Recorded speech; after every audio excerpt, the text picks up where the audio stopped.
How do I get an elevation certificate? If you are a real estate investor or a homeowner, you might be wondering how to obtain an elevation certificate. This document is essential for understanding flood risk and can significantly impact your homeowner's insurance and flood insurance premiums. Let's break down the steps to get one. First, check if an elevation certificate already exists for the property you are interested in. Many local governments maintain records of elevation certificates, especially for properties located in flood zones. You can usually find this information by reaching out to your local floodplain manager. Alternatively, you can search your city or county's website for any available records.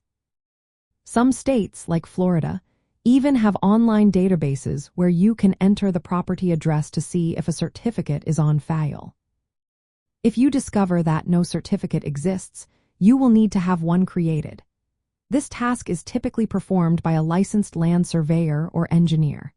They will visit the property, take necessary measurements, and fill out the official Federal Emergency Management Agency elevation certificate form. The surveyor will measure the elevation of the lowest floor of the building, as well as other important features like the foundation and utilities. For those involved in real estate transactions, it is wise to ask the seller or builder for the elevation certificate. Builders of new homes often obtain these certificates during the permitting process.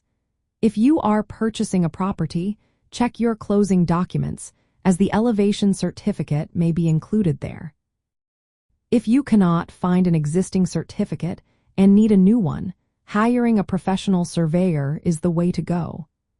Some companies specialize in providing elevation certificates and can make the process easier for investors who need certificates for multiple properties. Once you have the elevation certificate, it can be a powerful tool for verifying flood risk and assisting with insurance underwriting. Insurance companies will use the information from the certificate to determine accurate flood insurance rates. This can have a direct impact on your investment returns, so keeping the certificate updated with current photos and information is a good practice, especially if you plan to sell or refinance the property. In summary, obtaining an elevation certificate involves checking with local authorities or the seller for an existing document, hiring a licensed professional to create one if needed, and using the certificate to inform your investment decisions and insurance planning. This process helps you manage risks and costs associated with properties in flood-prone areas.